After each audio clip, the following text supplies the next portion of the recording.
Normality के बारे में डिस्कस कर रहा था कि नॉर्मेलिटी क्या होती है। नॉर्मेलिटी, ठीक है, उसके बारे में मैंने आपको बताया था कि नॉर्मेलिटी क्या होती है। Number of gram equivalent, number of gram equivalents of solute upon volume of solution, normality होता, ठीक है। और ग्राम इक्विवेलेंट ऑफ सॉल्यूट की जगह पर हमने क्या रख दिया था, amount of solute upon equivalent weight of solute रख दिया था, और into 1 upon volume of solution आ गया था। ये हमने इतना बताया था। फिर इसमें ये बताया था कि ये कैसे कैसे वैल्यू आती है। यहाँ पर जो HCl है, HCl की नंबर ऑफ बेसिसिटी कितनी होती है, वो 1 होती है। H2SO4 की कितनी होती है, 2 होती है। H3PO4 की 3 होती है। H3PO3 की कितनी होती है, 2, और H3PO2 की 1 होती है। ये सारी चीज मैंने आपको बताई थी कल कि नंबर ऑफ बेसिसिटी कैसे ज्ञात करते हैं। ओके, तो नॉर्मेलिटी में ये सारा मैंने एसिड के लिए बताया था। क्या बता, किसके लिए बताया था, एसिड, एसिड के लिए। अगर इसके प्लेसेस पर हम बेस के लिए देखें तो क्या हो जाएगा, फॉर बेस, बेस के लिए इक्विवेलेंट वेट निकालेंगे तो मोलर मास ऑफ बेस हो जाएगा। नंबर ऑफ बेसिसिटी की जगह पर यहाँ पर एसिडिटी हो जाएगी, एसिडिटी, एसिडिटी ऑफ बेस। यहाँ बेस की एसिडिटी नंबर निकालनी पड़ेगी, ठीक है। तो इसके एग्जाम्पल देखेंगे तो बहुत सारे एग्जाम्पल हो जाएंगे। यहाँ पर देखो, इनकी जगह पर क्या हो जाएगा, ये बेस के लिए हम देखेंगे। बेस NaOH है, NaOH, NaOH कितना OH माइनस आयन देगा, 1। और कैल्शियम हाइड्रोक्साइड कितना देगा अपने एक्वस सॉल्यूशन में, 2OH माइनस। एल्यूमिनियम हाइड्रोक्साइड कितना देगा, यहाँ 3OH माइनस देगा। तो आप देख रहे हैं कि जो बेस है अपने एक्वस सॉल्यूशन में नंबर ऑफ OH माइनस यानी हाइड्रोक्साइड एनायन, हाइड्रोक्साइड एनायन कितने दे रहा है, कितने डिस्प्लेस कर रहा है। यहाँ हाइड्रोक्साइड एनायन कितने बन रहे हैं, यहाँ NaOH से 1। तो इसकी जो एसिडिटी होगी, नंबर ऑफ एसिडिटी, तो कितनी होगी, 1। और इसकी कितनी होगी, कैल्शियम हाइड्रोक्साइड की 2 होगी, और इसकी कितनी होगी, एल्यूमिनियम हाइड्रोक्साइड की 3। ओके, ये तो होता है एसिडिटी नंबर। तो इसमें नंबर ऑफ एसिडिटी का डिवाइड कर देंगे मोलर मास ऑफ बेस में, तो उससे क्या निकल आएगा, इक्विवेलेंट वेट ऑफ बेस निकल आएगा। Equivalent weight of base, base का इक्विवेलेंट वेट डिटरमाइन हो जाएगा। ओके, तो आपको ये नॉर्मेलिटी के बारे में समझ में आया होगा। हमने बेस के बारे में बता दिया, और किसके बारे में बता दिया, एसिड के बारे में बता दिया, और हम किसके बारे में बताना चाह रहे हैं, अब सॉल्ट के बारे में बताएंगे। अब किसके बारे में बताएंगे भैया, अब हम सॉल्ट के बारे में बताएंगे आपको। ओके, एक बार इसको समझ लो। नॉर्मेलिटी पर मैं माँ पीताम्बरा केमिस्ट्री यूट्यूब चैनल में आपको नॉर्मेलिटी के बारे में बता रहा था, और ये माँ पीताम्बरा केमिस्ट्री यूट्यूब चैनल है, हिंदी और इंग्लिश मीडियम दोनों के लिए चल रहा है। मैं आपको नॉर्मेलिटी के बारे में बता चुका हूँ कि क्या होता है। Number of gram equivalent of solute upon volume of solution, gram equivalent की जगह amount of solute upon equivalent weight of solute आ जाएगा। ओके, और वॉल्यूम ऑफ सॉल्यूशन आगे खिसका देंगे, ये volume of solution in litre में लेना पड़ेगा। मैंने एसिड के लिए बता दिया, मोलर मास में नंबर ऑफ बेसिसिटी का डिवाइड करते हैं, और बेस के लिए मोलर मास में number of acidity of base का डिवाइड करते हैं, तब उससे इक्विवेलेंट वेट निकल जाता है। क्या निकल जाता है, इक्विवेलेंट वेट। तो इक्विवेलेंट वेट मैंने दोनों का बता दिया, एसिड एंड बेस का। अब बात करते हैं कि इक्विवेलेंट वेट ऑफ सॉल्ट कैसे निकालते हैं। सॉल्ट के लिए कैसे निकालेंगे, equivalent weight of salt, equivalent weight of salt. तो सॉल्ट के लिए इक्विवेलेंट वेट कैसे डिटरमाइन करेंगे, molar mass, molar mass of salt upon, यहां जाएगी valency, total valency, total valency of cation या फिर एनायन, ठीक है। मतलब कैटायन और एनायन में से, दोनों में से किसी की टोटल वैलेंसी ले लेते हैं। अब बात करते हैं NaCl। NaCl में देखेंगे बैलेंस, ये सॉल्ट ले लेंगे यहाँ, वैलेंसी ऑफ कैटायन,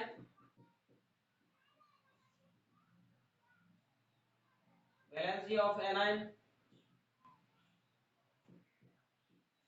देखिए NaCl की वैलेंसी कितनी होगी 1, NaCl में Na कैटायन की कितनी होगी 1, और Na प्लस हो गया, इसकी वैलेंसी 1 हो रही है। यहाँ पर Cl माइनस हो जाएगा, Cl माइनस की वैलेंसी 1 होगी। तो ध्यान रखना दोनों में से किसी एक का ही डिवाइड करेंगे, दोनों में से किसी एक का ही डिवाइड करेंगे, क्योंकि ऑब्लिक लगा है। मोलर मास ऑफ सॉल्ट में total valency of either cation और एनायन, ठीक है, total valency of either cation, ऐसे लिख सकते हैं इसको, total valency of either cation और एनायन, इन दोनों में से किसी एक की टोटल वैलेंसी लेंगे, ध्यान रखना। ऐसे CaCl2 में देखो, CaCl2 की बात करेंगे तो यहाँ CaCl2 में Ca पर कितना हो गया +2 चार्ज, तो हो जाएगी, और यहाँ पर Cl माइनस कितने हैं 2 हैं, तो 1 Cl माइनस पर 1, तो 2 पर कितना हो जाएंगे 2 हो जाएंगे। तो यहाँ कितनी कितनी बैलेंसी है दोनों की, 2 2 बैलेंसी है दोनों की, कितनी बैलेंसी आ रही है दोनों की 2 2 बैलेंसी है भैया। इसके बाद मैं बात करूंगा AlCl3 के बारे में, किसके बारे में AlCl3। तो AlCl3 कितने यहाँ आयन देगा 3 प्लस, तो एल्यूमिनियम के यहाँ 3 हो रहा है तो इसकी बैलेंसी 3 हो गई, और क्लोराइड आयन इसमें कितने दे रहा है 3 दे रहा है, तो इसकी बैलेंसी कितनी होगी 3 हो गई। ओके, अब हम बात करते हैं कि हमें निकालना है इक्विवेलेंट वेट NaCl का। तो NaCl का इक्विवेलेंट वेट मोलर मास के इक्वल ही आएगा, क्योंकि इसमें Na प्लस और Cl माइनस में एक बैलेंसी है, तो इसके मोलर मास NaCl का जो होता है उसमें एक का डिवाइड कर देंगे। NaCl का मोलर मास निकालेंगे तो 23 प्लस 35.5 इक्वल 58.5, इसमें इसकी बैलेंसी एक का डिवाइड कर देंगे, तो ये इसका क्या आ जाएगा इक्विवेलेंट वेट आ जाएगा उतना ही। इसके इक्विवेलेंट वेट में कोई चेंजिंग नहीं आएगा, मोलर मास के इक्वल रहेगा। बट CaCl2 का हमें निकालना है, तो कैसे निकालेंगे, इसके मोलर मास में कितने का डिवाइड कर देंगे बताओ, CaCl2 के लिए 2 का डिवाइड कर देंगे। ऐसा क्यों, क्योंकि यहाँ CaCl2 में कैल्शियम कैटायन की जो वैलेंसी है वो कितनी है 2, और क्लोराइड एनायन इसमें 2 है, 1 क्लोराइड की कितनी वैलेंसी है 1, तो 2 क्लोराइड की कितनी हो जाएगी 2, तो 2 का डिवाइड करेंगे इसके मोलर मास में। अब देखो कैल्शियम का जो यहाँ पर देख रहे हैं, तो मोलर मास निकालेंगे तो कैल्शियम का 40 हो जाएगा, और एक क्लोरीन का 35.5, तो 2 का कितना हो जाएगा 35.5 का 2 मल्टीपल कर देंगे तो कितना हो जाएगा 71/2, और ये इसको ऐड कर देंगे तो 71 और 40 कितने हो गए भैया 111 में 2 का डिवाइड करते हैं तो 55.5 यानी 55.5 आएगा। आप देख रहे हैं कि मोलर मास हमने कैसे, मतलब उसका इक्विवेलेंट वेट कैसे निकाला हमने कैल्शियम क्लोराइड का। जो कैल्शियम क्लोराइड का मोलर मास है ना, कैल्शियम का 40 हो जाएगा, और 1 क्लोरीन का 35.5, और 2 क्लोरीन का कितना होगा 71 हो जाएगा। दोनों को ऐड कर लेंगे और 2 का डिवाइड कर देंगे, फिर तो 111 में 2 का डिवाइड कर देंगे 111 में, तो 55.5 आएगा इसका।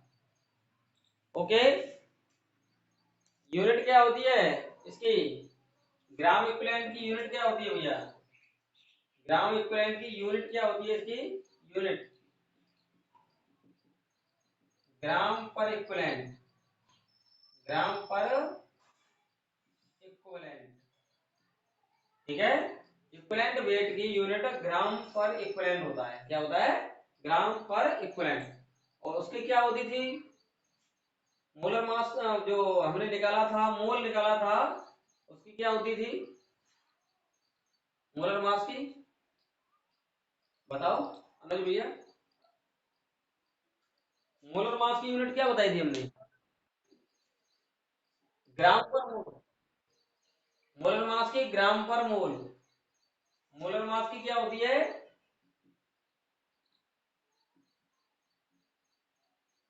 मोलर मास की होती है ग्राम पर मोल। मोलर मास की यूनिट क्या होती है ग्राम पर मोल, और इक्विवेलेंट वेट की यूनिट क्या होती है ग्राम पर इक्विवेलेंट। मतलब थोड़ा सा अंतर आ जाता है, वहां ग्राम पर मोल लेते हैं, यहाँ ग्राम पर इक्विवेलेंट। मोलर मास की यूनिट क्या होती है, ग्राम पर मोल, और इक्विवेलेंट वेट की यूनिट क्या होती है, ग्राम पर इक्विवेलेंट। इक्विवेलेंट वेट की क्या होती है, ग्राम पर इक्विवेलेंट। ओके, आ रही बात समझ में भैया? हाँ, आप इसका स्क्रीनशॉट ले लो। और AlCl3 के लिए, ये AlCl3 है ना, इसके लिए मोलर मास निकाल के बताओगे आप। AlCl3 के मोलर मास में कितने का डिवाइड कर दोगे, 3 का डिवाइड कर दोगे, कितने का, 3 का। ठीक है, तो इसके मोलर मास में कितने का डिवाइड करोगे आप, इसके मोलर मास में 3 का डिवाइड कर दोगे। ठीक है, तो इससे निकल आएगा इसका क्या, इक्विवेलेंट वेट निकलेगा AlCl3 का। तो इस तरह से AlCl3 का इक्विवेलेंट वेट डिटरमाइन कर लेंगे। तो नॉर्मेलिटी से रिलेटेड आपको कोई प्रॉब्लम नहीं होगी। हेलो, हाँ, नॉर्मेलिटी से रिलेटेड आपको कोई प्रॉब्लम नहीं होगी, हिमांशु भैया, अनुज भैया, विशाल मोदी भैया, पीयूष भैया।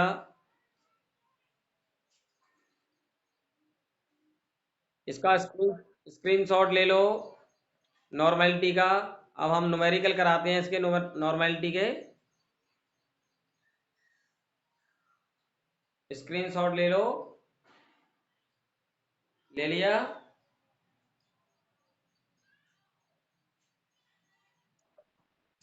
ठीक, न्यूमेरिकल लिखिए।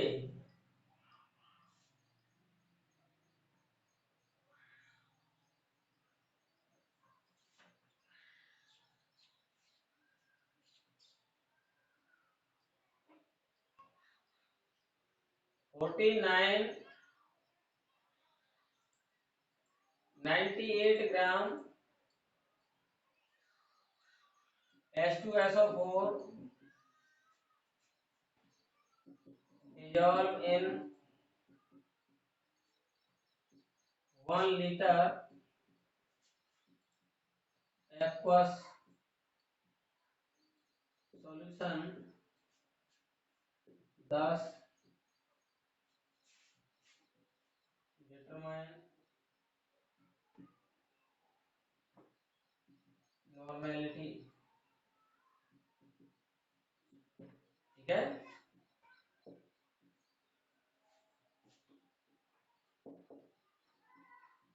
गिवन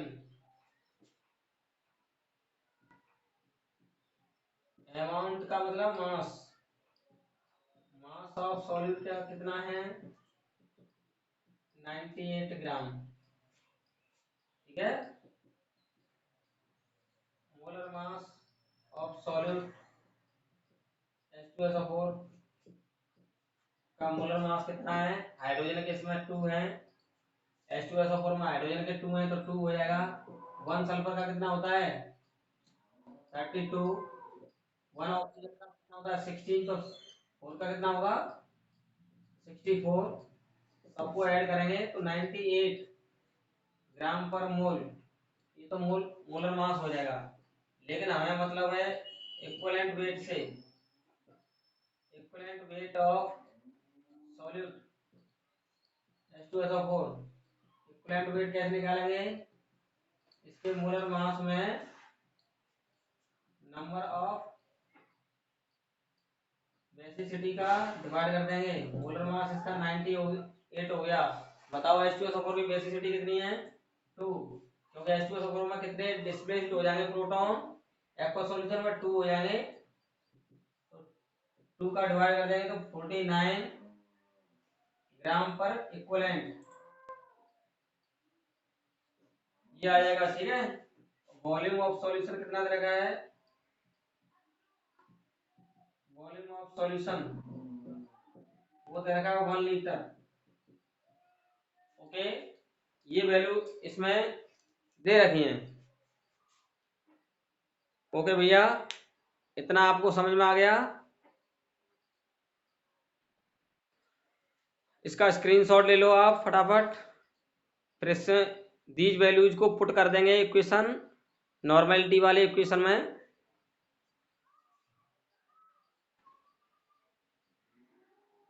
ठीक है, इन वैल्यूज को नॉर्मेलिटी वाले इक्वेशन में पुट कर देंगे भैया।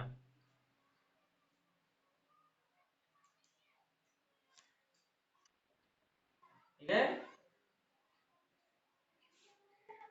these values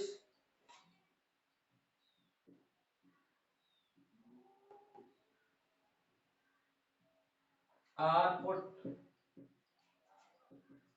in following equation.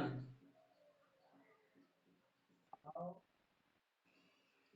we get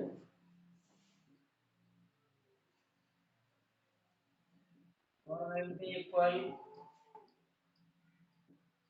amount of solute upon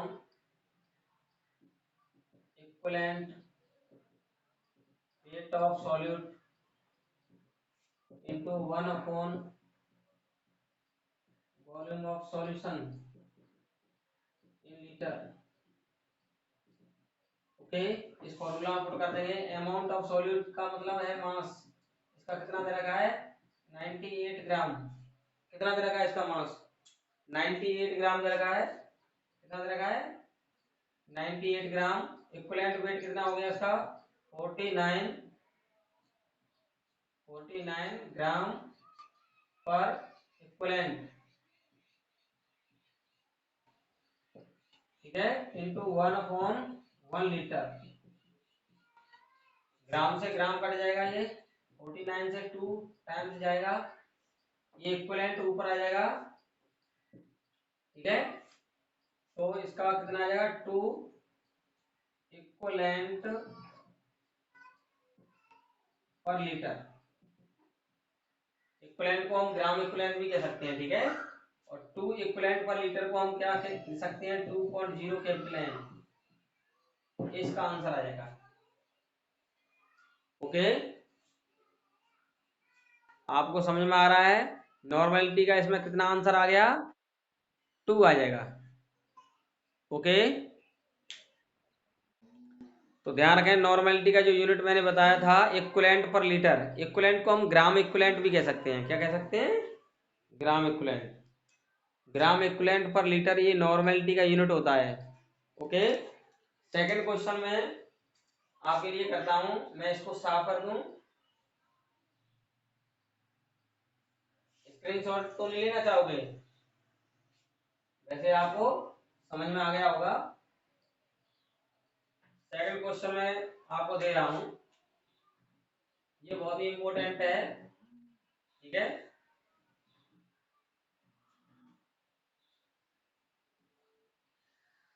63 gram crystalline oxalic acid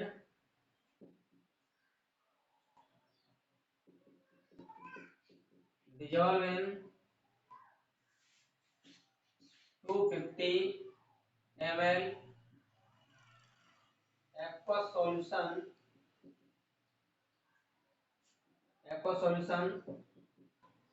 10 determine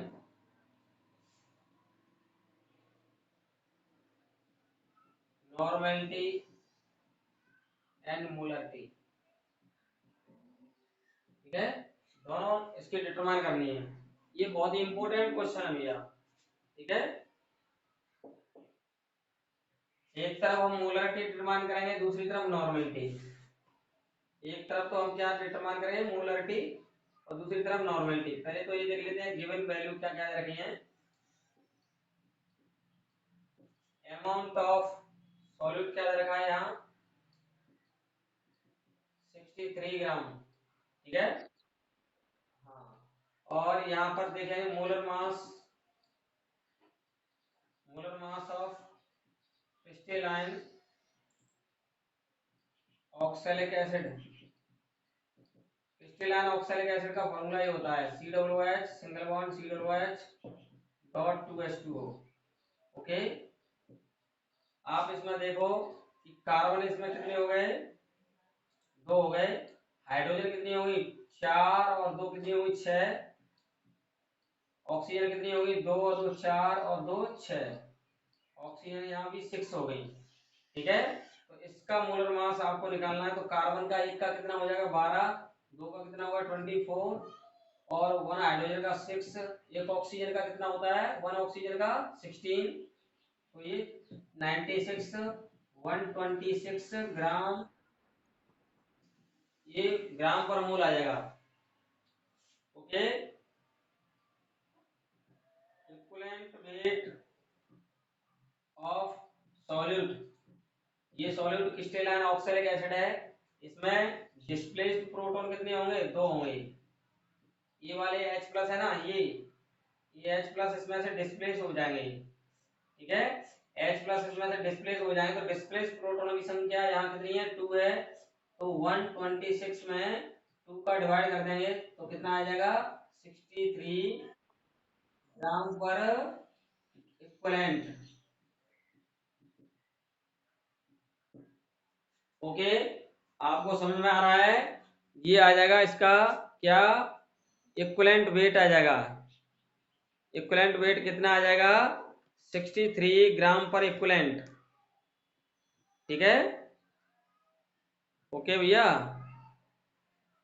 अब बात करते हैं हम, इसका वॉल्यूम कितना दे रखा है, क्या दे रखा है, वॉल्यूम। यहां पर हम देख लेते हैं, इधर राइट साइड में वॉल्यूम कितना दे रखा है, वॉल्यूम ऑफ सॉल्यूशन 250 ml, और इसको लीटर में कन्वर्ट कर लेंगे तो 250 ml अपॉन 1000 इक्वल 1/4, 1/4 लीटर आ जाएगा। क्या आ जाएगा, 1/4 लीटर। ओके, अब सबसे पहले हम मोलर को डिटरमाइन कर लेते हैं। है भैया, हाँ नॉर्मेलिटी, चलो बहुत अच्छी बात है। अभी देख लेते हैं बेटा क्या होगी, वो अपने आप पता पड़ जाएगा। ठीक है, जो भी होगी वो अभी आपके सामने आने वाली है बेटा, है। ठीक है, जो भी होगी वो अभी आपके सामने आने वाली है। देखो सबसे पहले हम मोलरिटी निकाल लेते हैं। क्या निकाल लेते हैं, मोलरिटी। तो मोलरिटी क्या होगी, मोलरिटी का फॉर्मूला क्या मैंने बताया था, amount of solute upon molar mass of solute into 1 upon volume of solution. ये वॉल्यूम ऑफ सॉल्यूशन किसमें होगा, लीटर में होगा।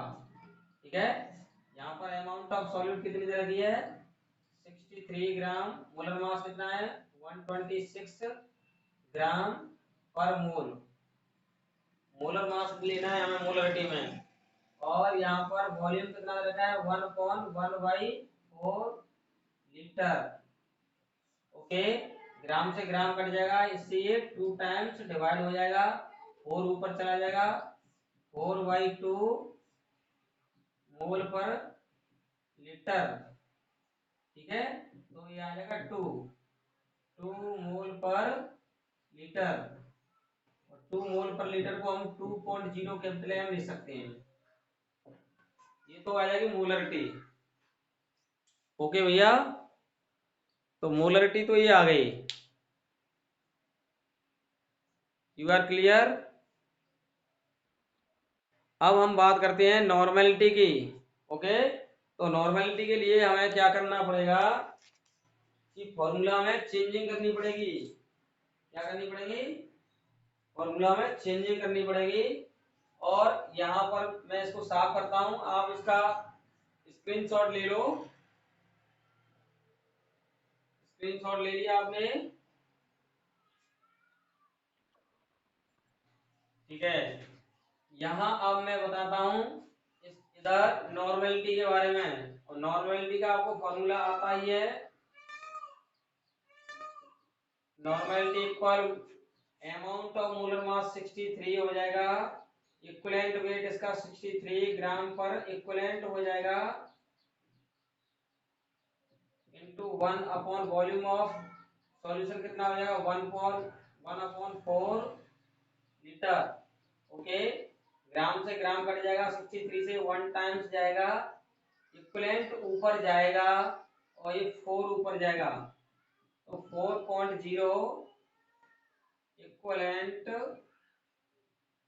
पर लीटर। हिमांशु भैया, अनुज भैया, पीयूष भैया, विशाल भैया, आपका क्वेश्चन सही था, आंसर सही था, 4.0 कैपिटल एन आएगा। ओके, तो नॉर्मेलिटी का फॉर्मूला इतना आ गया, नॉर्मेलिटी का वैल्यू इतना आ गया। ओके, हमेशा जो मोलरिटी आई है वो उसकी डबल अमाउंट में यानी दुगनी 2 मल्टीपल होती है नॉर्मेलिटी।